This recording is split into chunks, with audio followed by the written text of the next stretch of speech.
하나님 말씀 보시겠습니다. 오늘 거룩한 주일에 우리에게 주신 하나님 말씀은 신약성경 베드로전서 2장 4절로 8절까지 있는 말씀 보시겠습니다. 베드로전서 2장 4절로 8절까지 있는 말씀입니다.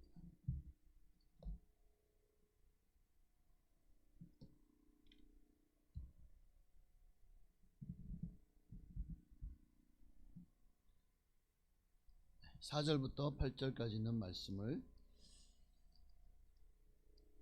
우리 함께 한 목소리로 합독하시겠습니다. 4절부터 함께 읽습니다. 사람에게는 버림바가 되었으나 하나님께는 택하심을 입은 보배로운 산돌이신 예수께 나아가 너희도 산돌같이 신령한 집으로 세워지고 예수 그리스도로 말미암아 하나님이 기쁘게 받으실 신령한 제사를 드릴 거룩한 제사장이 될지니라.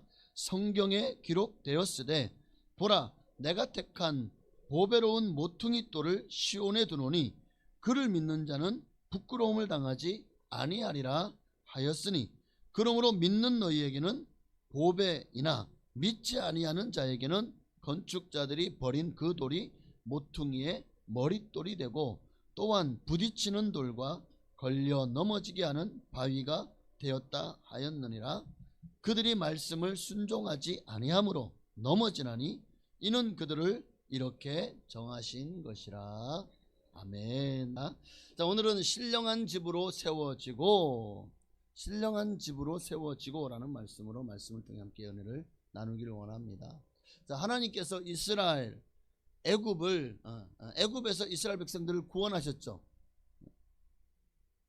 왜 구원하셨을까요? 그저 그냥 그 애굽에서 400년 동안 종살이하면서 얼마나 힘들었습니까? 얼마나 고초가 심했습니까? 정말 자유도 없고 맨날 노예 생활처럼 그렇게 종부르듯이, 그리고도 인권을 억압당하고 얼마나 힘들고 고통스러웠습니까? 너무나도 고역 중에서 하나님께 부르셨더니 하나님이 그들에게 모세를 보내셔서 마침내 10가지 재앙과 홍해를 가르고 그렇게 애굽에서부터 이스라엘 백성을 구원하신 줄을 믿습니다. 거기서 끝입니까? 하나님이 이스라엘을 애굽에서 구원하는 것이 그저 아이고 너무 힘들다, 그래 너 이제 자유롭게 살아라 하고 딱 끄집어내고 끝나셨나요? 아니죠. 하나님은 그들을 위해서 젖과 꿀이 흐르는 가나안 땅을 예비해 놓으셨고 그 땅으로 인도하시기 위해서 애굽에서 그들을 인도하여 내셨다라고도 말합니다. 도대체 그러면 그 땅으로 인도해 드리는 이유가 뭘까요? 물론 그들이 그 땅에 바로 갈 수도 있었지만 그들의 원망과 불평이, 또 이스라엘 백성 중에 대표들이 40일 동안 이스라엘 이 정탐꾼들이 가서 가나안 땅을 정탐한 그 40일, 그런데 그들이요, 그들 그곳에 있는 이들은 너무 강하고 우리는 메뚜기 같습니다, 우리 가면 다 죽습니다, 그래서 장관을 세우고 다시 애굽 돌아가십시다, 이 말에 하나님이 화가 나셨죠. 너희가 40일 동안 그 애굽 땅에서 그 하루를 1년으로 쳐서 40년 동안 광야에서 유리방황하고 이 원망불평 이 자들, 정말 다음 세대가 아닌 지금 세대는 한 명도 그 땅에 들어가지 못하리라. 오직 하나님 말씀에 긍정하고 또 하나님 말씀대로 순종했던 여호수아와 갈렙만이 그 땅의 지도자로 또 이스라엘 백성을 이끌고 들어가게 된 줄로 믿습니다. 그렇습니다. 하나님이 왜 그 땅에 들어가게 한 이유가 뭘까? 가나안 땅에 들어가게 한 이유가 뭘까? 다시 말하면 애굽에서 그들을 구원하는 이유가 뭘까? 거기에 출애굽기 29장 46절은 이렇게 기록하고 있어요. 함께 읽습니다. 그들은 내가 그들의 하나님 여호와로서 그들 중에 거하려고 그들을 애굽 땅에서 인도하여 낸 줄을 알리라. 나는 그들의 하나님 여호와니라. 하나님이 그들을 애굽 땅에서 왜 인도하여 냈다고요? 무엇을 위해 인도하여 냈죠? 그들 중에 거하려고. 그러니까 본문을 통해 알 수 있는 게 뭐예요? 주님이 오늘날도 우리를 저 애굽과 같은 세상 나라에서 정말 마귀의 지배에 노예 생활하는 우리를 건져내시고 구원해내신 이유가 뭘까요? 하나님 여호와가 그들 중에 거하려고, 하나님이 우리 가운데 거하시려고 우리를 죄악 가운데서 건져내셨다는 내셨다는 것입니다. 믿습니까? 이에 대해서 베드로는 이렇게 표현하고 있어요. 베드로전서 오늘 본문이죠. 2장 4절과 5절 함께 있습니다. 사람에게는 버림바가 되었으나 하나님께 택하심을 입은 보배로운 산돌이신 예수께 나아가 너희도 산돌같이 신령한 집으로 세워지고 예수 그리스도로 말미암아 하나님이 기쁘시게 받으실 신령한 제사를 드릴 거룩한 제사장이 될지니라. 여기 5절에 보니까 너희도 산돌같이 신령한 집으로 세워지고, 자, 애굽 땅에서 하나님이 이스라엘 민족을 이끌어내신 이유가 뭐라고요? 내가 너희들 가운데, 너희들 중에 너희 안에 거하려고. 근데 예수님도 신약 성경에도 같은 말씀을 하셔요. 왜 예수님을 이 땅에 보내셨느냐? 그분으로 말미암아 5절 너희도 산돌같이 신령한 집으로 세워져 가라. 신령한 집으로 세워자, 이 말은 무슨 말씀이죠? 하나님이 거하실 거룩한 성전으로 세우시려고 우리를 구원하셨다는 거예요. 그러니까 예수 그리스도로 말미암아 하나님이 받으실 신령한 제사를 드리게 하려고, 그 신령한 제사를 드리게 하려고 우리를 성전 삼으시고, 그럼 우리는요? 우리 역할은 뭘까요? 우리가 신령한 집이면 그럼 우리의 역할은 뭐죠? 그 신령한 집 안에서 제사를 드릴 거룩한 제사장입니다. 이게 하나님의 거처로서, 하나님의 처소로서의 우리의 역할입니다. 신령한 제사를 드릴 거룩한 제사장입니다. 왜 제사장이죠?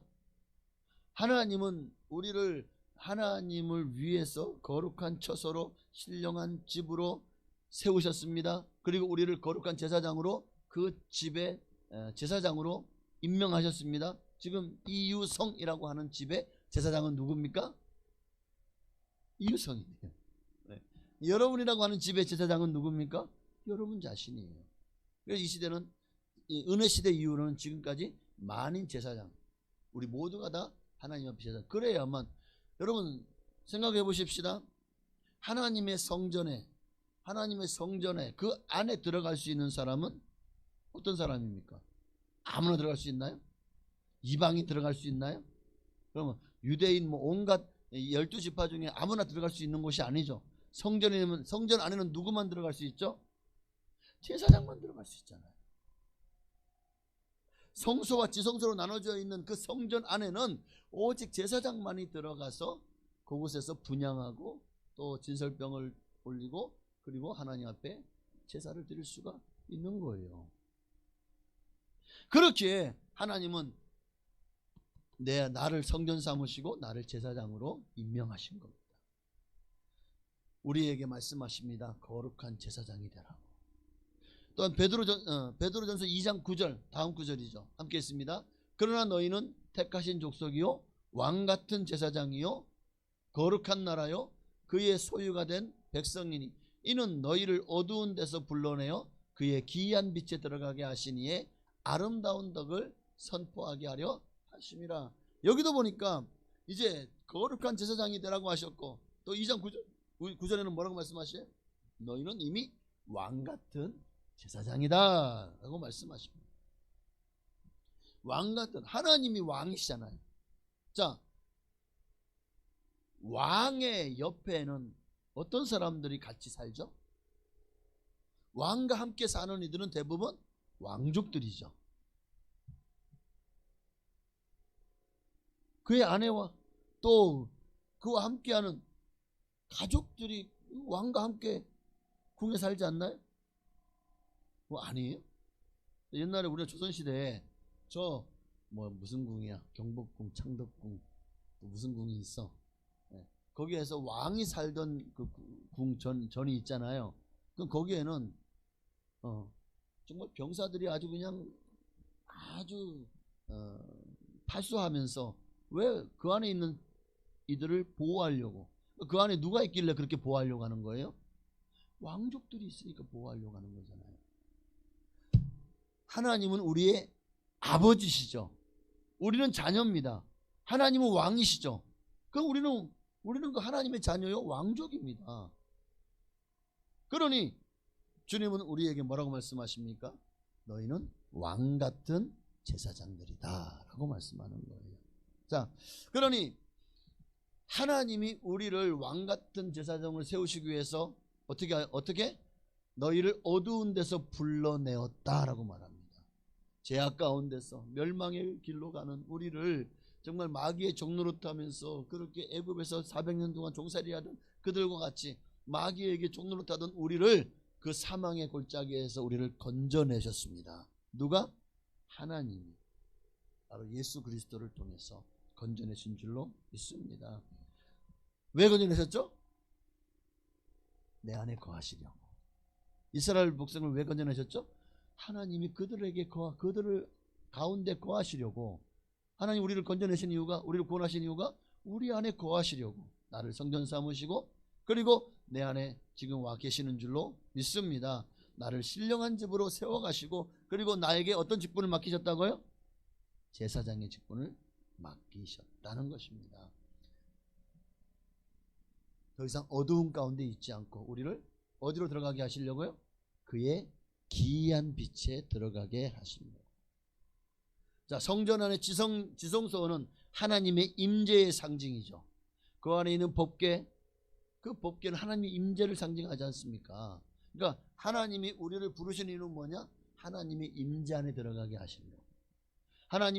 예수님이 십자가에서 못 박혀 죽으실 때요, 그 골고다 언덕에 그냥 터가 진동하면서 막 그냥 바위가 터지고 또 막 무덤이 열리고, 그리고 성전도 막 축이 흔들리면서 그 성전에 그 가죽, 엄청난 두꺼운 가죽의 휘장이요 쫙 찢어진 줄로 믿습니다. 하나님 왜 그 휘장을 찢었죠? 예수님의 몸을 찢으신 것처럼 성소와 지성 사이에 그 휘장을 찢으심으로 하나님이 임재 안에 이제 우리 모든 믿는 자들이 다 들어갈 수 있는 길을 열어 주시기 위해서요. 예. 그 하나님의 임재는 기이한 빛. 여러분, 하나님의 영광을 우리가 뭘로, 어떤 형용사로 다 표현할 수 있을까요?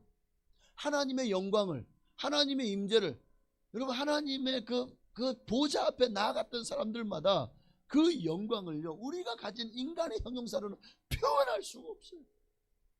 그래서 가장 이상적인, 어쩌면 단어가 있다면 바로 이 기이한, 기이하다, 경이롭기 그지없다는 의미입니다. 너무나도 경이롭다. 경이로운 빛을 보셨나요? 이런 빛을 경이롭다고 말하진 않죠. 너무나도 이거는 인간 세상에서 볼 수 없는 그런 빛입니다. 그 빛이 바로 하나님으로부터 우리에게 비춰지는 그 빛 가운데로 하나님이 들어가게 하시려고 우리를 구원하셨다는 거예요. 또 이 기이하다는 단어에는 원어를 보니까 세 가지 의미를 가지고 있더라고요. 기이하다, 경이롭기 그지없다, 또 기묘하다라는 의미를 가지고 있어요. 기묘하다, 한없이 신기하다. 너무너무 신기한 빛이에요. 스펙트럼보다, 빨주노초 파남보, 일과지 무지개보다 상상할 수 없을 만큼 신기한 빛이. 예수님도 다른 이름이 있죠. 기묘자, 기묘하심. 한없이 신비롭고 신기하신 분이다. 너무 신비롭고 신기하다. 이게 기묘입니다. 그리고 세 번째는 어미하다, 어미하다. 기이한 빛, 기이하다라는 말이 있어요. 또 원어를 보니까 세 번째 의미가 너무나도 어미하다. 어미하다는 말은 위험이 가득하다는 말이에요. 위험이 가득, 장엄하다. 너무나도 막 그냥 위험이 가득하다. 그 중심에 계신 분이 누구시라고요? 하나님이십니다. 하나님은 절대적인 빛이십니다. 그에게는 어둠이 있어요, 없어요? 맞습니다. 요한일서 1장 5절에 보니까 하나님은 빛이시라. 그에게는 어두움이 조금도 없으시니라. 그러니 여러분, 우리가 그분의 거처가 되려면, 하나님이 세우신 신령한 집으로 세워져 가려면, 우리가 하나님의 성전이라면 우리는 그분의 거처가 되기 위해서 그 빛 가운데로 더 가까이 가는 것이 당연한 것이죠. 지금도 그 빛 가운데서 주님은 우리를 만나 주시려고, 이것을 우리가 다른 표현으로 하나님의 임재라고 말합니다. 그 하나님의 임재 가운데 우리가 가까이 나아가길 원하십니다. 그곳에서 주님 우리를 만나 주기를 지금도 기다리고 계시다니까요. 근데 문제가 뭐예요? 오늘 우리의 문제는 그 빛 가운데 들어갈 엄두를 못 내요. 왜? 우리 안에 죄가 덕지덕지 묻어 있습니다. 그 죄 때문에 하나님 앞에 더 가까이 나아가기를 어쩌면 망설이고, 어쩌면 그 어둠 하나님, 왜 빛 가운데 나타나면 어둠이 가운데 했던 모든 행위들이 다 드러나잖아요. 하나님의 빛 가운데 드러나지 않을 죄가 없어요. 그러니 내 죄가 드러날까봐, 내가 회개하지 않고 내가 자범하면 내가 고의적으로 짓던 죄들이 다 드러날까봐 하나님 앞에 가까이 나가지 못하는 거예요. 왜? 죄가 있는 죄인이 하나님 앞에 설 수 있어요, 없어요? 없잖아요. 그러니 하나님은 우리가 이 죄의 문제를 해결받지 않으면 하나님의 빛 가운데로 그 임재 안에 들어올 수 없다는 사실을 알고 우리에게 해결책을 주셨습니다. 바로 그분이 예수 그리스도신 줄로 믿습니다. 이제 우리 누구든지 그 예수님의 십자가의 보혈로 깨끗이 죄를 씻김 받고 하나님이 우리를 의롭다고 인정하시기만 하면 우리는 이제 하나님 앞에 그 성전에, 여러분 제사장들이 성전에 들어가기 전에요, 그들은 옷을 빨고 온몸을 깨끗이 씻고, 그리고 이제 정결하게 예식을 치른 다음에 그러니까 나와서 물두멍에서 물에 손을 씻고요, 그리고 번제단에 번제를 드리고요, 그렇게 내 모든 죄를 다 어린 양에게 다 전가해서 번제를 바치고요, 그렇게 깨끗한 예식을 행한 후에 성소에 들어갑니다. 내가 깨끗해져야 성소에 들어갈 때 죽지 않거든요. 하나님의 빛 안에 들어가는데 살려면 내가 깨끗해졌어. 오늘 우리도 마찬가지입니다. 우리도 그 하나님의 임재 안에 들어가기 위해서는 내 모든 죄를 예수님의 보혈로 씻어야 됩니다. 예수님이 나를 위해서 세상 죄를, 내 죄를 지고 가신 하나님의 어린 양이 되어주셨습니다. 내 모든 죄를 주님이 다 대신 져주셨습니다. 그리고 그 번제단에서 주님이 향기로운 예물로 나를 대신해 죽으셨습니다. 그러므로 나는 이제 깨끗하게 되었습니다. 이제 나는 성소에 들어갈 수 있는 자격을 얻게 되었고, 또한 주님이 그런 나를 향해서 이제 네가 제사장이다 라고 명령하시는 겁니다. 오늘 이러한 축복이 여러분의 삶이 되시기를 주의 이름으로 축원합니다. 자, 계속해서 베드로서를 봅시다. 2장 6절을 봅시다. 성경에 기록되었을 때 보라, 내가 택한 보배로운 보통이 돌을 시온에 두노니 그를 믿는 자는 부끄러움을 당하지 아니하리라 하셨으니, 여기 택한 보배로운 모퉁이 돌이 뭐죠? 맞습니다. 예수 그리스도. 그래서 7절에 보니까 그러므로 믿는 너희에게는 보배이나 믿지 아니하는 자에게는 건축자들의 버린 그 돌이 모퉁이의 머릿돌이 되었다라고 말합니다. 예수님이 4절 말씀에 하나님께 택하심을 입은 보배로운 산돌이라는 거예요. 예수님이. 6절에서는 보배로운 모퉁이 돌이라고 말씀하고 있습니다. 자, 왜 갑자기 돌 얘기가 나오죠? 왜 갑자기 돌 얘기가 나오죠? 건물은 옛날에는 거의 뭐 돌로 지었나요? 어쨌든 그러니까 오늘 우리가 주님의 성전, 산돌이라는 살아있는 믿음의 사람, 오늘 정말 산 믿음의 사람으로 주님 앞에 하나님의 성전이 되기를 원한다면 우리 안에 뭐가 필요해요? 예수님을 믿는 믿음이 필요하죠. 그 믿는 너희에게 예수님은 보배입니다. 예수님이 내 안에 계시면은요, 우리는 하나님의 거룩한 제사장으로서 주님 앞에 온전히 세움받고 이 땅에서 복을 받고 또 하나님 나라에서 영원한 행복과 복락을, 영원한 생명을 누리게 될 것입니다. 그러나 믿지 않는 자에게는 어떻다고요? 믿지 않는 자에게는요, 7절에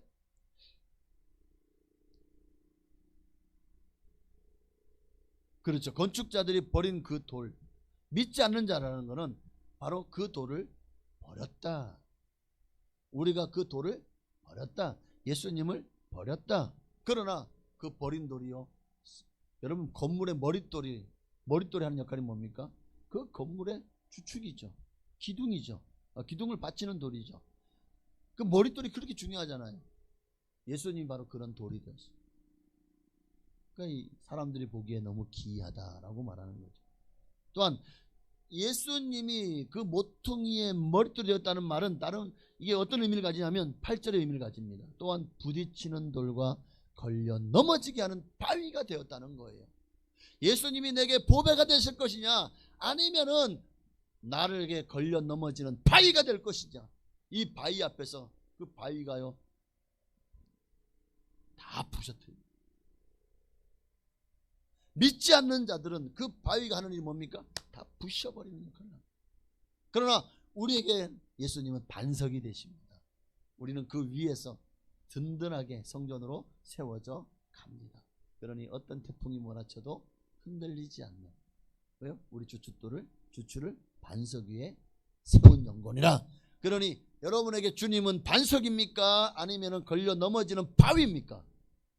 오늘 어떤 모습? 믿는 자들에게는 건축자의 모퉁이돌, 주춧돌이 될 것이고 머릿돌이 될 것입니다. 그러나 믿지 않는 자들에게는 걸려 넘어지는 바위돌이 될 것입니다. 오늘 예수님은 불순종하는 자들에게 바로 이런 돌이 되어진다고 말씀하고 있는 거예요. 보십시오. 8절의 하반절에 그들이 말씀을 순종하지 아니함으로 넘어지는 거예요. 믿지 않는 자들, 그러니까 교회 밖에 있는 사람뿐만 아니라 교회 안에 있는 사람들도 교회 안에 있지만 말씀에 순종하지 않으면 주님은 더 이상 보배가 아닙니다. 주님은 걸려 넘어지게 하는 바위돌이 되는 거예요. 바위가. 여러분 안에 반석이 아니라 바위가 되는 순간 그 돌은 우리를 심판하실 것입니다. 자, 지금 이 시대에 많은 사람들이 믿노라고 하면 나는 믿음이 있습니다. 나는 크리스찬입니다. 나는 기독교인입니다. 라고 말합니다. 그런데 신기하게도 이 믿음이란 단어와 순종이란 단어가 잘 연결이 안 돼요. 자, 믿는 사람은 순종한 사람이에요. 근데 믿습니다. 근데 순종하지 않아요. 그래서 나는 믿습니다. 나는 하나님의 사람이래. 나는 하나님의 자녀래. 나는 왕같은 제사장이래. 거룩한 나라래. 하나님 소유된 백성이래. 근데 순종하지 않아요. 아니, 여러분 그런 거 안 느껴지시나요? 여러분 주변에? 아니 정말 믿음, 교회 열심히 다니고 열심히 믿어요. 근데 늘 하나님 말씀에 불순종하는 게 훤히 보여요. 그런데 말씀에 불순종하는데도 구원받는데 아무 지장이 없는 것처럼 그렇게 신앙생활하고 살고 있어요. 난 당연히 천국 간대. 천국 간대. 불순종하면서요?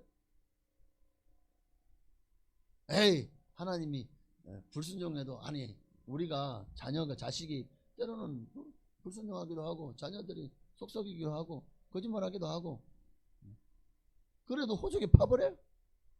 하나님이 우리를 자녀 삼으셨는데 그 호적에서 파지겠냐고. 내가 불순종한다고.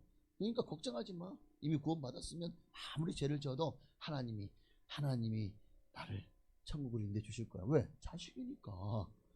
여러분 이런 논리가 바로 구원파의 논리예요. 이거 무서운 겁니다. 아니 한번 구원받으면 영은 깨끗해졌으니까 육은 더러워지 됩니까? 호적에 하나님의 성경책에 이름 기록됐으니까 나는 이제 아무리 죄를 지어도 천국 갑니까? 아니잖아요. 그럼 왜 성경책에서 그 이름이 지워지겠습니까? 왜 그 이름을 흐려진다는 말을 왜 성경에 기록되어 있을까요? 왜 바울은 그러므로 너희가 두렵고 떨림으로 너희 구원을 이루어 나가라고 할까요?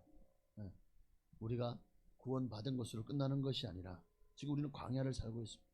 애굽에서는 우리가 나왔지만 하나님의 인도하심을 받으며 요단강을 건널 때까지 우리는 긴장을 늦추지 말아야 됩니다.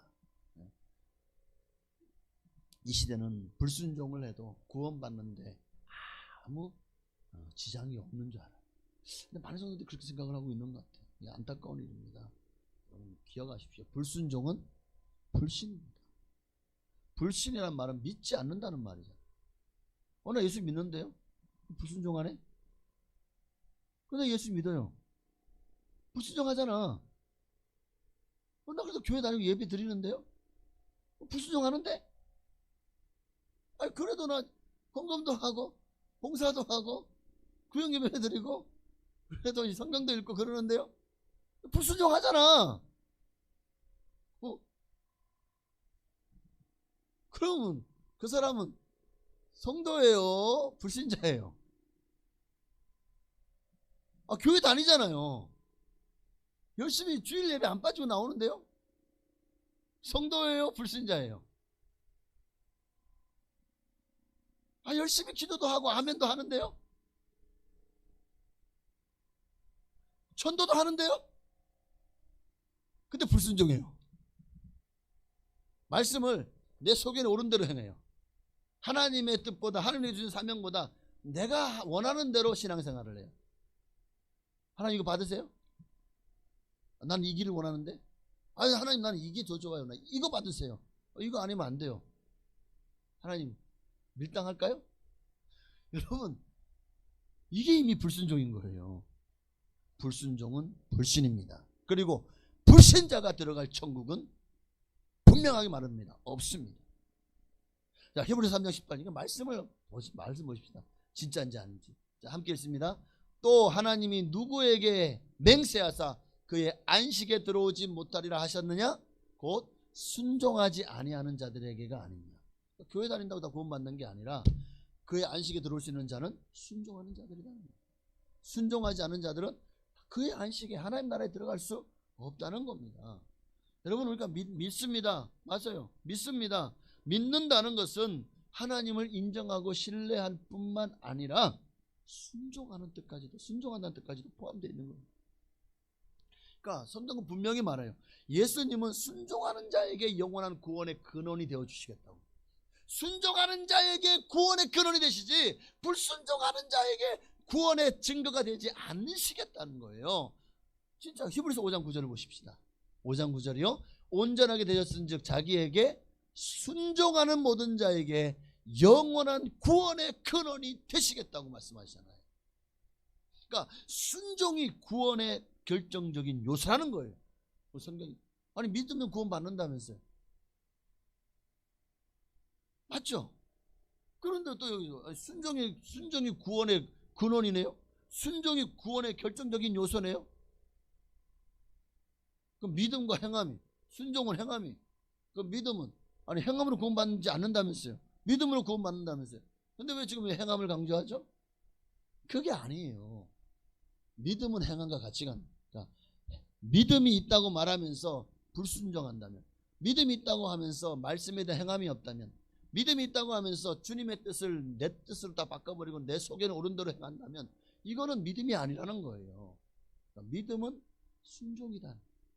순종이 없는 믿음은 가짜다. 그래서 행함이 없는 믿음은 죽은 믿음이라고 말씀하는 겁니다.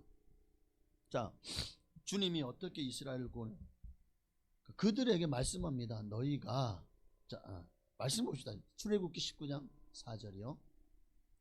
자, 6절까지 함께 읽습니다. 내가 애굽 사람에게 어떻게 행하였음과 내가 어떻게 독수리 날개로 너희를 업어 내게로 인도하였음을 너희가 보았느니라. 세계가 다 내게 속하였으니 너희가 내 말을 잘 듣고 내 언약을 지키면 너희는 모든 민족 중에서 내 소유가 되겠고 너희가 내게 대하여 제사장 나라가 되며 거룩한 백성이 되리라.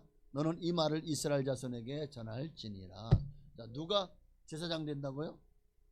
또 모든 교회가 이 세대는 교회가 되겠죠. 하나님의 소유가 되고 제사장 나라가 되고 거룩한 백성이 됩니다. 자, 그런데 어떤 이들이요? 순종하는 자들.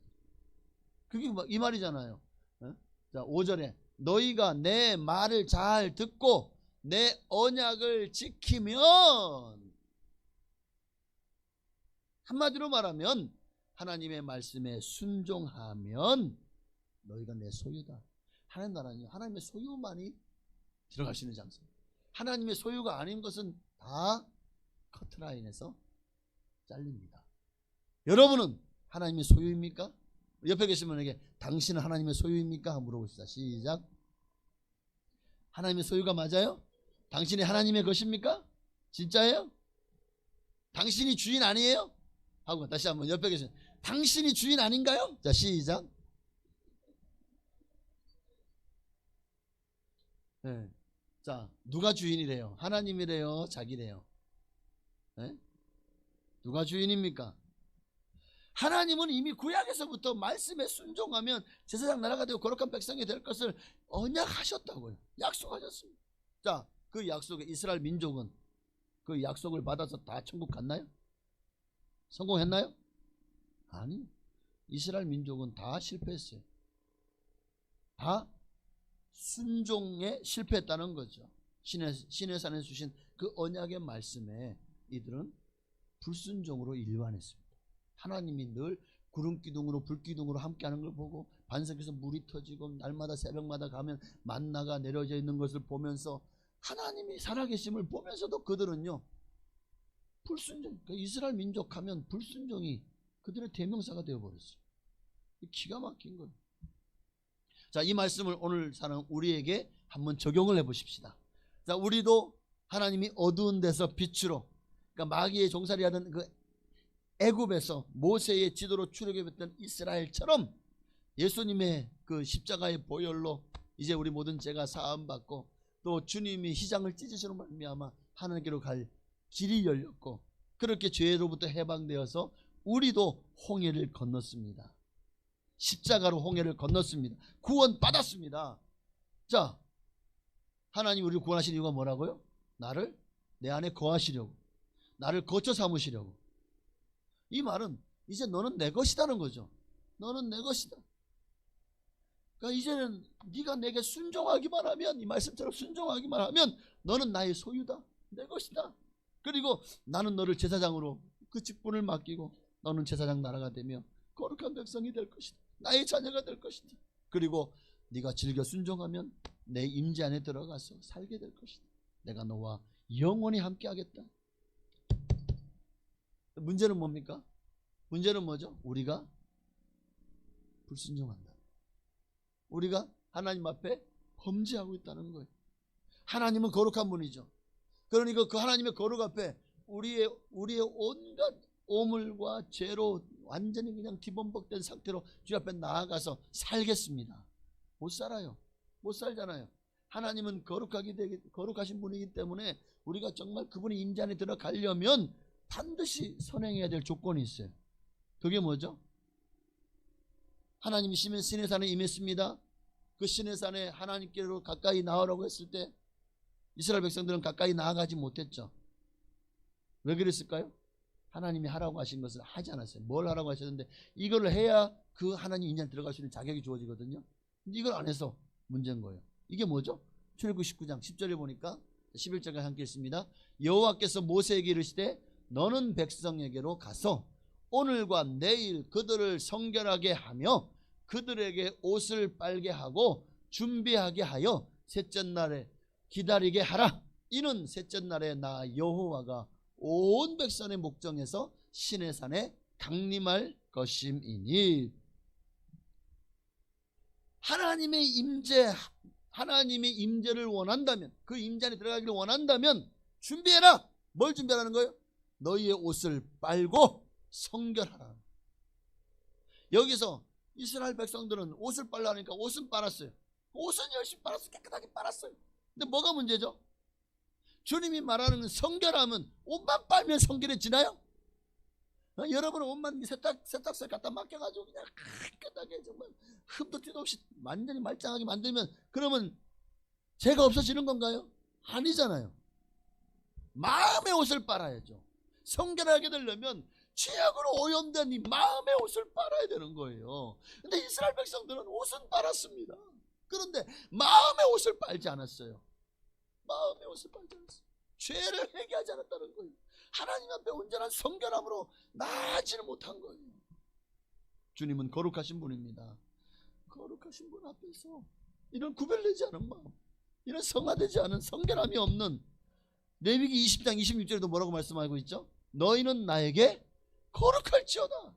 이는 나 여호와가 거룩하고 내가 또 너희를 나의 소유로 삼으려고 너희를 만민 중에서 구별하였습니다. 하나님 앞에서 성결하게 준비돼서 주님 앞에 나오라는 거예요. 그런데 이스라엘 백성들은요 여전히 애굽의 잔재를 털어내지 못합니다. 그들의 죄악이 여전히 그들의 눈에 여전히 욕심과 사심이 가득해요. 이 모든 것들을 주님은 홍해 바닷물로 다 이미 씻어냈지 않냐. 떨쳐낸 그 완전히 너희가 거기서 다 씻어라. 홍해는 죄로부터 구원을 상징하는. 그리고 이제 어디로 나갑니까? 신의 산으로 나가야죠. 모든 죄와 허물을 예수님의 보혈로 씻고 우리가 가야 될 곳이 신의 산, 하나님의 임재입니다. 신의 산은 하나님의 임재를 상징하는, 거기에서 주의 강림을, 하나님의 임재를 준비하라는 거예요. 어떻게요? 오늘 말씀이잖아요.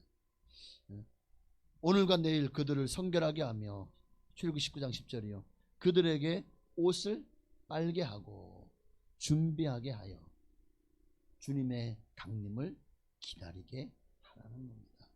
어쨌든 지금 이 시대에도 주님 우리에게 말씀하십니다. 내가 너희를 세상에서 건져냈다. 내가 너희를 살렸다. 죽음에서, 지옥에서 너희를 건져냈다. 이제 너희 속에 있는 이 세상을 다 떨쳐내라. 죄로 오염된 영의 옷을 빨아라. 그것이 주의 강림하심, 하나님의 임재에 대한 준비가 될 것이다. 한마디로 말하면 성결하라, 거룩하라는 말이죠. 근데 성경이 여러 곳에서요, 끊임없이 성경은 우리에게 성결할 것을, 거룩할 것을 강조하고 있어요. 반복해서 계속해서 이 말씀을 왜 주실까요? 베드로전서 1장 15절에도 보니까 오직 너희를 부르신 거룩한 이처럼 너희도 모든 행실에 거룩한 자가 되라. 근데 거룩의 모든 행실에라는 말입니다. 그러니까 진정한 거룩은 그냥 영의 옷만 회개하고 주여 저를 용서해 주세요 하고 회개만 하면 거룩해지는 게 아니라는 거예요. 진정한 거룩은 거기서 한 번 더 나아가서 죄를 뜯어 고치는 거예요. 돌이키는 거예요. 다시는 그 오물로 돌아가서 그 오물을 묻히지 않는 거예요. 이거를 행실, 그러니까 모든 행실에 거룩한 자가 되라. 그러니까 한마디로 순종하는 자가 되라는 겁니다. 데살로니가전서 4장 3절도 보니까 하나님 뜻은 이것이니 너희의 거룩함이라. 곧 음란을 버리고 각각 거룩함과 존귀함으로 자기 아내를 대할 줄 알고 하나님 모르는 이방인과 같이 세욕을 따르지 말고 이 일에 분수를 넘어 형제를 해하지 말고, 이는 우리가 너희에게 미리 말하고 증언한 것 같이 이 모든 일에 주께서 실현하여 주십니다. 하나님 우리를 부르시면 부정하게 하심이 아니요 거룩하게 하심이니. 여러분 안에 우상이 있다면, 하나님도 사랑하는 것들을 주님은 그걸 부셔버리라고 말합니다. 여러분 안에 금송아지가 있다면 그거 부셔 가루로 만들어서 그걸 버려야 됩니다. 재물이 여러분의 우상입니까? 무엇이 지금 여러분의, 자녀가 여러분의 우상입니까? 하나님도 사랑하는 더 여러분의 마음을 끌어당기고 여러분의 심령과 여러분의 혼을 빼놓는 게 뭐가 있습니까? 오늘 그것을 성경은 음란이라고 말합니다. 우상은 여러분 남편이 아니에요. 우리의 신랑은 오직 예수님입니다. 그런데 우리 신랑을 놔두고 우리가 바람을 피우는 거예요. 예수님도 사랑하는 거.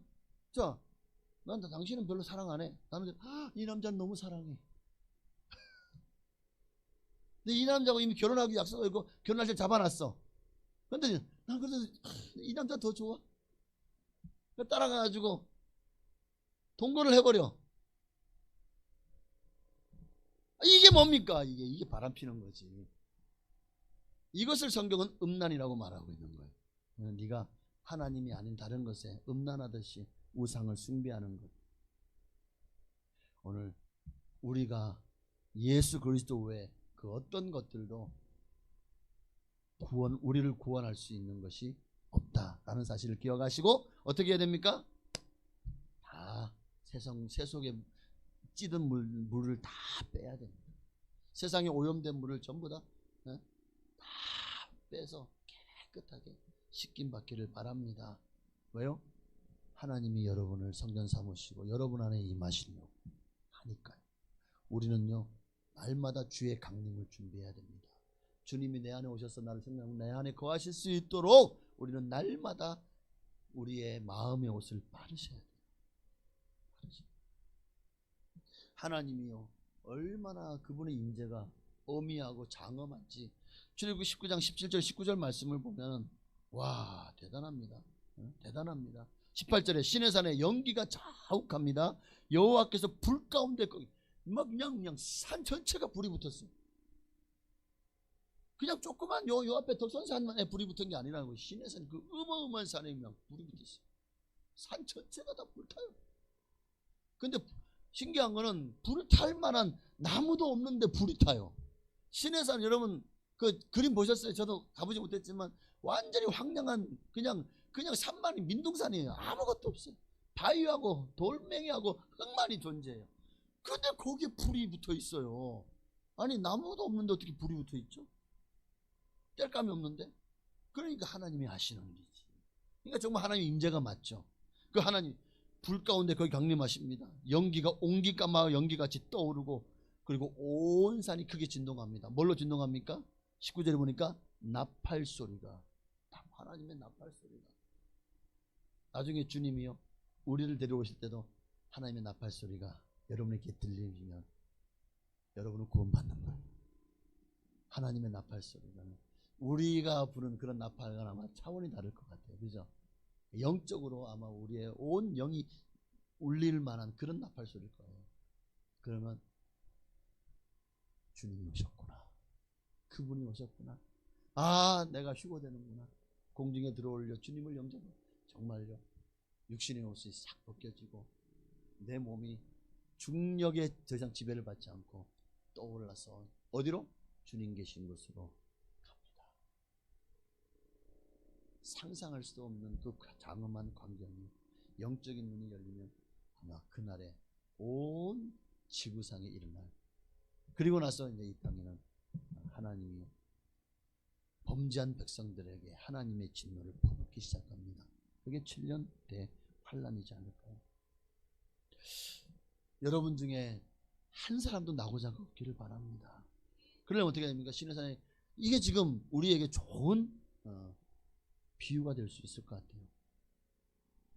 주님의 강림을 준비하기 위해서 성결해야 됩니다. 마음의 옷을, 영의 옷을 빨아야 됩니다. 이 강림이 얼마나 두렵게 떨리면 모세 같은 이도, 모세도 뭐라고 말합니까? 히브리서 12장 21절에 그 보이는 바가 이렇듯 무섭기로 모세도 이르되 내가 심히 두렵고 떨린다 하였느니라. 오늘 그 두렵고 떨림으로 주님 앞에 설 수 있도록 이제 순종이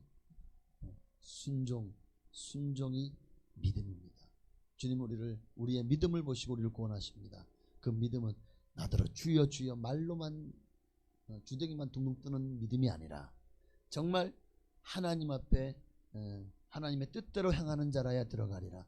하나님의 뜻을 행하는 순종하는 사람, 그리고 내 옷을 빨고 주님의 임재를 날마다 준비하는 그런 성결한 사람.